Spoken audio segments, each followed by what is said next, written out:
Career रह चुका है, उनकी आइडियोलॉजी क्या है नहीं है ये सब जान चुके हैं।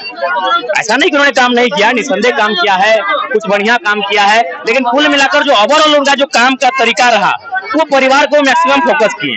उदाहरण के लिए देखिए, रामगढ़ से अपने अर्धांगिनी को अवसर दिए, किसी और को भी अवसर दे सकते थे। और दूसरे प्रत्याशी की बात करिए तो आप किसी सड़क के किनारे जाइए, उनका एक बहुत बड़ा साम्राज्य खड़ा हुआ मिलेगा। तो काम किया है, ऐसा बात नहीं कि हम नहीं कहेंगे 15 साल 20 साल राजनेता बन के रहे, लेकिन काम कुछ ऐसा होना चाहिए जो जनता के बीच के नेता है वो जनता के जैसा रहकर काम करें। एक जनता और उनमें भी एक बहुत बड़ी अंतर आई है, खाई है, अमीरी और गरीबी की बहुत बड़ी खाई बन रही है। और जब तक राजनेता उस खाई को, उस अंतर को नापने के लिए मैदान में नहीं आएंगे तब तक पॉसिबल नहीं है। ये जनता की कहना है, ये वोट लेने के टाइम में सब आते हैं सब नेता, लेकिन वादा करते हैं जैसे देखिए, सबसे पहली बात है जानिए सांसद का कार्य क्या होता है। सांसद का कार्य होता है क्षेत्र की समस्याओं को लेकर सदन में रखना, और जब सदन में रखा जाएगा तो उन समस्याओं पर काम करना उस समय बैठी सरकार को होगा। और अगर संसद का कार्य क्या होगा, जो उनकी जो फंड होता है उसको बेहतर तरीके से लेके आना, उसके बाद कुछ एक्स्ट्रा एक्टिविटी भी करना। ऐसा नहीं, बहुत सारे सांसद देखिए अपने क्षेत्र में अस्पताल विद्यालय लेके आते हैं, कुछ लोग 5 साल में कुछ लेके नहीं आते हैं। तो उनके जब वहाँ डिस्कशन होता है, जब वो प्रेजेंटेशन होता है, तो वो चीजें बहुत रास्ता तैयार करती हैं। और हम लोग लर्नर है, आगे बढ़ेंगे, सीखते जाएंगे। क्षेत्र में सबसे बड़ा काम क्या करें? देखिए, अगर हम लोग सांसद बनेंगे तो सबसे पहला काम कोयलांचल के क्षेत्र है, हेडक्वार्टर जो कोल इंडिया का कलकत्ता है, उसे धनबाद या बोकारो लाने का कार्य करेंगे। महिलाओं के लिए क्या? देखिए, महिलाओं को हम लोग स्वरोजगार से जोड़ेंगे। बहुत सारे ऐसे छोटी छोटी एक्टिविटियां हैं, छोटे छोटे उद्योग हैं जिनकी स्थापना करके महिलाओं को स्वरोजगार से। कब तक जालसाजी करेंगे? ये कब तक इस मिट्टी में रक्त मांगेंगे? कभी इस मिट्टी में शहीद सुनील मातो की हत्या होती है, इसी मिट्टी में निर्मल दास को शहादत देना पड़ता है, और इसी मिट्टी में शेख भिखारी, इसी मिट्टी में बिरसा भगवान को शहादत देना पड़ता है। आखिर इस राज्य के लोग जब अपने हक अधिकार की बात करते हैं, इस राज्य के लोग खनिज संपदा से अपने अधिकार की बात करते हैं, तब इस प्रकार साजिश क्यों किया जाता है, ये सवाल पूछना चाहिए। अरे 3000 के पुलिस उठ के 3000 पुलिस, लगभग 8 की 10 डीएसपी इंक्लूडिंग एसपी महोदय जो हमें डिटेन करने के लिए आए थे। चलिए, स्वागत है आपका, अच्छा किया आप डिटेन करने के लिए आए, लेकिन जितना अलर्ट और जितना आप उस दिन अलर्ट थे हमको डिटेन करने के लिए, कहा अगर कोयला चोर, बालू चोर, लकड़ी चोर, लोहा चोर माफिया के साथ अलर्ट होते हैं तो झारखंड स्वर्ग से सुंदर हो जाता। क्योंकि आज जनता के साथ साथ कैसे के जवान भी यही हैं, और ये लोग भी भली भांति जानते हैं आज अगर सबसे ज्यादा कोयला कहीं चोरी होता है तो धर्मो विधानसभा में होता है। अरे वहां रहिए मुझसे, वहां मुझसे रहिए, हम जानेंगे तब कानून का सम्मान और बढ़ेगा। और हम लोग भी चाहते हैं कि कानून के नजरों में सबका एक इंसाफ हो, कानून सबके साथ इंसाफ करे, इसीलिए लोग संविधान के रास्ते से चलना चाहते हैं। लेकिन सवाल ये बनता है कि आज अगर कोई हक हुकूक की बात करे, आज कोई अपने अधिकार की बात करे, आज कोई अपने अधिकारों की सुरक्षा की बात करे, तो आप उनको फर्जी केस लगाएंगे, उनके साथ प्रेशर बनाएंगे। अगर प्रेशर बनाना है तो इस राज्य के इस राज्य को छोड़िए, इस जिला के, इस कोयलांचल के माफिया को प्रेशर बनाइए, दबंगों को प्रेशर बनाइए, गुंडों को प्रेशर बनाइए। ये कोयलांचल के साथ पूरा झारखंड हो जाएगा। खातिर टोनी के पहले टोनी आशीर्वाद की जरूरत है, ताकि टोनी का आशीर्वाद नहीं रहता है तो आज हमने अपना बड़ा बड़ा मुसीबत के चाले नहीं पाते लिए। इसलिए आज टोनी का आशीर्वाद की बहुत आवश्यकता है। अब थोड़ा सा हम बात करेंगे लोकसभा चुनाव के विषय में। लोकसभा चुनाव 25 तारीख के वोटिंग होता है, तारीख याद हो ना, 25 तारीख के जिस दिन हमने वोटिंग करवा, ठीक है हम चारों बार बोल रहे, जिस दिन हमने वोटिंग करवा उस दिन ध्यान से देखिए कि आकाश भी विफलता चल रहता है और धरतियों विफलता चल रहता है। आकाशों विफलता चल रहता है, गर्मी गर्म रहता है, और धरतियों गर्मी गर्म रहता है, और संगे संगे हमारे दहिया हमारे धतों गर्मी गर्म रहता है, विफलता चल रहता है कि नहीं?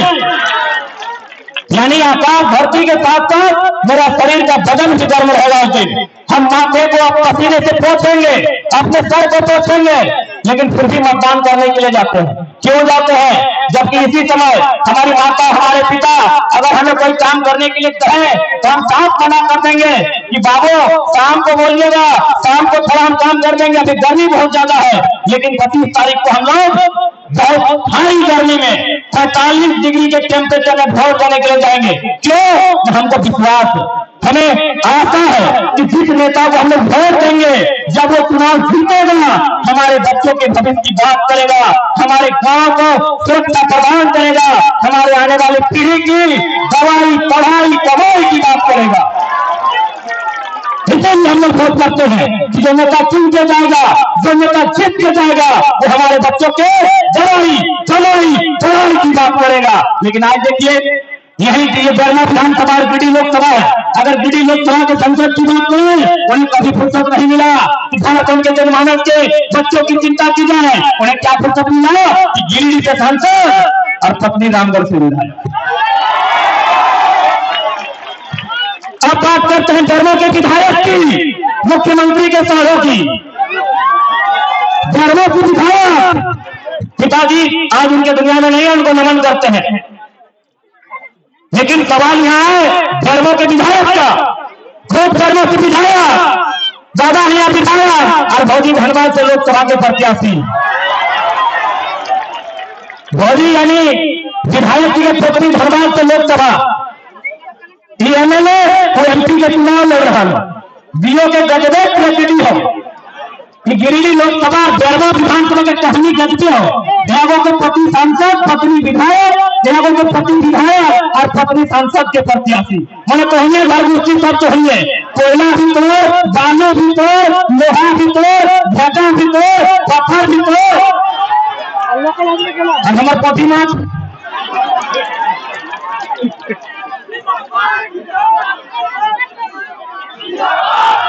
बताइए ऐसे राजनेताओं को आप लोग वोट कैसे देते हैं?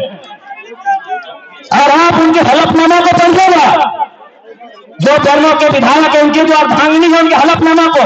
अरे जब हलफनामा में उतना संपत्ति दिखाया है तो जब छुपाया गया है संपत्ति कितना होगा? जब वो अपने हलफनामा में इतना संपत्ति दिखाए हैं तो छुपाया गया वो कितना होगा? एक बात बहुत सारे लोग कहते हैं कि नहीं, जो आप भारी बिक्री की बात करते हैं, हम स्पष्ट कहना चाहेंगे, हम सामाजिक न्याय की बात करते हैं। यही हमारे महाराष्ट्र के भैया देखिए इनको, जय महाराष्ट्र, जय झारखंड, ये महाराष्ट्र है। तमाम मीडिया वाले बिल्कुल इनको फोकस कीजिए, क्योंकि इनके सामने हम दूध का दूध और पानी का पानी करेंगे। जो लोग हमें कहते हैं ना कि ये लड़का बाहरी बिक्री की बात करता है, अच्छा एक बात बताइए भाव, हमारी बात बताइए, आपकी इशारों में बताइए, इशारों में बताइए, क्या महाराष्ट्र में हमारे झारखंड के अगर कोई बच्चे जाएंगे, वहाँ जो सरकारी नौकरियां हैं, डीएसपी वगैरह, बीडीओ वगैरह, सीओ वगैरह, तहसीलदार, दीवानी जो भी है, क्या वो फॉर्म भर के बन सकते हैं? नहीं। सुनिए महाराष्ट्र के भैया है, इनका हम कोई बात नहीं की है, मीडिया वाले इनको बिल्कुल सपोर्ट कीजिए। जो कहते हैं जरा माँ तो बाहरी बिक्री की लड़ाई करता है, अरे भाई हमारे लोग भी महाराष्ट्र में रहते हैं, हम लोग मजदूरी का काम करते हैं, हम लोग महाराष्ट्र को धन्यवाद भी देते हैं कि चलो भाई हमें रोजी रोजगार के लिए जगह दिया। बिल्कुल हम लोग महाराष्ट्र के अलावा इन तमाम राज्यों का, बकायदा बिहार और यूपी की न रहे, अगर हमारे मजदूर उस स्थानीय नीति को लागू किया जाएगा जो झारखंड की वैकेंसी होगी। झारखंड की वैकेंसी मतलब दरोगा, चपरासी, होमगार्ड, जिला पुलिस, जेपीएससी, जेएसएससी, यानी झारखंड सरकार जो नौकरी निकालेगी, झारखंड सरकार जो बहाली लेगी, उस बहाली में लागू होगा कि जिनके पास स्थानीय प्रमाण पत्र है वही लोग फॉर्म को भरेंगे। इसका मतलब थोड़ी कि आप यहाँ व्यापार नहीं करेंगे, आप यहाँ काम धाम नहीं करेंगे, आप यहाँ रोजी रोजगार नहीं करेंगे, आप यहाँ कंपनी फैक्ट्री में काम नहीं करेंगे। ये गलत है, ये भ्रम है। इसलिए जितने भी लोग ऐसे हैं जो इस राज्य के नहीं है, आप लोग कृपया भ्रम में ना रहें। हमारा मांग क्या है, हमारा आंदोलन क्या है, उसकी असलियत को समझने का काम करें। और मैं बिल्कुल कहता हूं, जो लोग ईमानदारी से, जो लोग निष्ठापूर्वक इस विषय को समझते हैं, वो कर रहे हमारे साथ करें। और साथ ही साथ इसलिए भ्रम से बाहर निकलिए। बाकी हमारा डिमांड क्या है, निजी क्षेत्र में 75%, यानी 25% में बिहार, यूपी, बंगाल, उड़ीसा के कहीं के लोग आए, स्वागत है आपका। निजी क्षेत्र का मतलब है प्राइवेट सेक्टर। प्राइवेट सेक्टर में हम लोग का डिमांड क्या है? 75%, बाकी 25% ओपन है, उसमें आप आए, जिसको आना है, जहां से आना है, आपको आने के लिए स्वागत है। हम लोग सरकारी क्षेत्र में क्या मांग कर रहे हैं कि जो हमारा ओबीसी का आरक्षण उसको थोड़ा इंक्रीज किया जाए और उसको 90% झारखंडियों के लिए। अब सवाल आप करते हैं कि नहीं जनरल में बहुत ज्यादा छूट जाता है, तो वहां भी नियम है कि जनरल 1 और जनरल 2 में परिभाषित किया जा सकता है। बहुत सारे ऐसे राज्य हैं वहां जनरल मिलेगा, जनरल वर्ग से आते हैं, जनरल 1 और जनरल 2 में उसको परिभाषित किया जाता है। जो जनरल 1 होगा वो केवल झारखंडी बढ़ेंगे, और जो जनरल 2 होगा जो 10% छूटेगा उसमें ऑल ओवर इंडिया भी है। इन मुद्दों के बाद भी किनको लगता है हमारी लड़ाई गलत है भाई? और एक बात, जो लोग हमारे राज्य में चढ़ के बात करते हैं, अच्छा एक बात बोले भैया, उत्तर प्रदेश के लोग भी रहते हैं, माइक से बोलिए ना, रहते हैं, उत्तर प्रदेश के लोग रहते हैं, रहते हैं, बिहार के लोग रहते हैं, बंगाल के लोग रहते हैं, पूरा स्टेट के लोग रहते हैं, लाखों में रहते हैं। क्या हरे राम हरे हरे, जय राम चर्चा हरे हरे। बहुत बहुत धन्यवाद, जय हिंद। जितने भी साथी हैं, बार बार आपसे निवेदन किया जा रहा है कि मंच को खाली करें। अरे खाली कीजिएगा आप लोग, मंच को खाली करें। चलो खा चुका सर, अजी बार बार बताया जा रहा, सुनिए नहीं रहे आप लोग। चलो आइए भैया, अरे छलांग लगे, छलांग छलांग छलांग, भाग भाग,